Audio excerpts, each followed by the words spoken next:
ಈಗಲೇ ಬಸ್ ಅವರೇ, ನಾವು ನಿಮ್ಮ ಬಗ್ಗೆ ಕೇಳಿರೋದು ಒಂದು ಮರ್ಡರ್ ಕೇಸ್ನ ನೀವು ಜೈಲಲ್ಲಿ ಎತ್ಕೊಂಡು ಓದಿ ಅದನ್ನು ಬೇಯಿಸಿದ ಹೆಂಗೆ, ಅದು ರೋಚಕ ಕಥೆ ಹೇಳ್ಬೋದಾ? ನೋಡಿ, ಶಿಕಾರಿಪುರ ತಾಲೂಕು ಶಿವಮೊಗ್ಗ ಜಿಲ್ಲಾ ಶಿಕಾರಿಪುರ ಶಹರದೊಳಗೆ ಒಬ್ಬ ಕುರುಬ ಕುಲದ ರೇವಣ ಸಿದ್ಧನ ಮಗ ಗೋಣಿ ಮಾಂತೇಶ್ ಅವರಂತಂದು ಅವರು ರಾಜಕೀಯ ಮಾಡೋಂಥ ಮನುಷ್ಯರು. ಅವರ 10 ರೂಪಾಯಿ ಲೆಕ್ಕಾಚಾರದಲ್ಲಿ ಬದುಕಿದಂಥ ಕುಟುಂಬದವರು. ಇವತ್ತವರು 3 ಜನ ಅಣ್ಣ ತಮ್ಮರಿದ್ದರು. ಅವರು 9 ಜನ ಆರೋಪಿಗಳನ್ನು ಹೊತ್ಕೊಂಡು ಒಂದು ಕೊಲೆ ಕೇಸ್ನಲ್ಲಿ ಜೈಲಿಗೆ ಬಂದಿದ್ದರು 2003ರಲ್ಲಿ. ಅವಾಗ ಅವರು ಯಾವ ತಪ್ಪು ಮಾಡ್ದೇ ರಾಜಕೀಯದವರು ಒತ್ತಡದಿಂದ ಯಡಿಯೂರಪ್ಪನ ಜಾಥಾ ಒಂದು ಪಾದಯಾತ್ರೆಯಿಂದ ಆ ಗೋಣಿ ಮಾಂತೇಶ್ ಅವ್ರ ಮೇಲೇನು 302 ಕೇಸ್ ಬಿದ್ದಿತ್ತು. ಅವ್ರ ಅಣ್ಣನ ಮೇಲೆ, ತಮ್ಮನ ಮೇಲೆ, ಇನ್ನೊಬ್ಬ ತಮ್ಮನ ಮೇಲೆ ಬಿದ್ದಿತ್ತು ಮತ್ತು ಸಹಚರ ಮೇಲೆ ಬಿದ್ದಿತ್ತು. ಈ ಪ್ರಕರಣ ಶಿವಮೊಗ್ಗ ಸತ್ರ ನ್ಯಾಯಾಲಯದಲ್ಲಿ ನಡೀತಿತ್ತು. ನಾನು ಒಂದು 2003ರಿಂದ 2006ವರೆಗೂ ಆ ಜೈಲಲ್ಲೇ ಇದ್ದೆ. ಅವರು ಜೈಲಿನಲ್ಲೇ ಇದ್ದರು.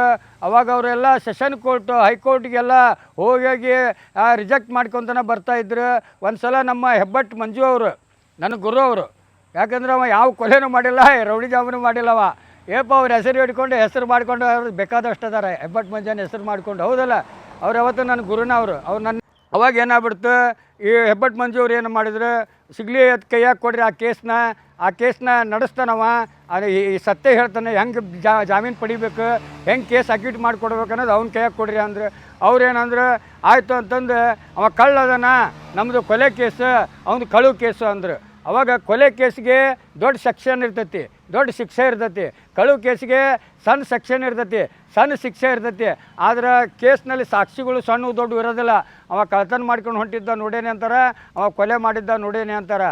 ಆದ್ರೆ ನಾವು ವಾದ ಮಾಡಿ ಗೆಲ್ಲಂತ ತಲೆ ಇರಬೇಕು. ಅಂತ ತಲೆ ನನ್ನಂತಲ್ಲಿ ಐತಿ, ಅವನಂತಲ್ಲಿ ಐತಿ, ಅವ್ನ ಕೈಯಾಗಿ ಕೊಡ್ರಿ ಅಂತ ಹೆಬ್ಬಟ್ ಮಂಜು ಆ ಮಾಂತೇಶ್ ಅವ್ರಿಗೆ ಹೇಳಿದಾಗ, ಪ್ರಕಾಶ ಒಳ್ಳೆ ಮನುಷ್ಯ ಅವನು ಗೋಣಿ ಪ್ರಕಾಶ್ ಅಂತ, ಅವನಿಗೆ ಸ್ವಲ್ಪ ಟೆನ್ಷನ್ ಜಾಸ್ತಿ ಇತ್ತು. ಅವನ ಕತೆ ತಿಳ್ಕೊಂಡ. ಅವಾಗ ನಾ ಏನು ಮಾಡಿದೆ, ಚಾರ್ಜ್ ಶೀಟ್ ಕೊಡಪ್ಪ ಅಂದೆ, ಓದಿದೆ. ನನಗೊಂದು 20,000 ರೂಪಾಯಿ ದುಡ್ಡನ್ನು ಕೊಟ್ಟ. ನಿಮಗೆ ಬೇಲ್ ಆಗುತ್ತೆ, ಯಾಕಂದರೆ ಈ ಕೇಸ್ನಲ್ಲಿ ಪ್ರತ್ಯಕ್ಷ 2 ಸಾಕ್ಷಿದಾರದಾರ, ಕೊಲೆ ಮಾಡಿದ್ದು ನೋಡೇನೆ ಅಂತ ಏನ್ರಿ. ಆದರೆ ಈ ಕೇಸ್ ನಾವು ಓದಿದಾಗ ಈ 2 ಮಂದಿನೂ ಈ ಕೊಲೆ ಮಾಡಿದ್ದು ನೋಡಿಲ್ಲ ಅನ್ನಂಗೆ ನಾನು ಆ ಚಾರ್ಜ್ ಶೀಟಿ ಒಳಗಡೆ ಡಿಫ್ರೆನ್ಸ್ ಪಾಯಿಂಟ್ ತೆಗೆದು ಈ 1ನೇ ಆರೋಪಿ ಹೇಳಿಕೆಯಲ್ಲಿ 2ನೇ ಆರೋಪಿ 1ನೇ ಸಾಕ್ಷಿದಾರ ಆರೋಪಿ ಜೊತೆಲಿ ಇದ್ದ ಅಂತಂದು 2ನೇ ಸಾಕ್ಷಿದಾರ ಹೇಳಿಕೆಯಲ್ಲಿಲ್ಲ. ಈ ಒಂದು ಆರೋಪಿ ಜೊತೆಲಿ ಇದ್ದಂಥವ್ನು 3ನೇ ಸಾಕ್ಷಿದಾರ ಬಂದು ನಮಗೆ ಭೇಟಿ ಆಗ್ಯಾನಂತ ಹೇಳಿಲ್ಲ. ಅಂದ ಬಳಿಕ ಇವರಿಬ್ಬರು ಕೊಲೆ ಮಾಡಿದ್ದ ನೋಡಿಲ್ಲ ಅನ್ನಂಗೆ ಆ ಥಿಯರಿ ಪ್ರಕಾರ ಆರ್ಗ್ಯುಮೆಂಟ್, ಜಾಮೀನು, ಜಡ್ಜ್ಮೆಂಟ್ ಇದ್ರಾಗ ಬಂದ್ಬಿಡ್ತ್ರಿ. ಹೌದಾ? ಈಗ ಅವರೆಲ್ಲ ಆರಾಮದಾರ. ಯಾಕಂದರೆ ಸಾಕ್ಷಿಗಳು ಮಾರಾಟ ನಡೀತೈತಿ. ಲಾಯರ್ಗಳು ಇಂಟ್ರೆಸ್ಟ್ ಆಗಿ ಯಾವ ಕೇಸು ನಡೆಸ್ತಾ ಇಲ್ಲ.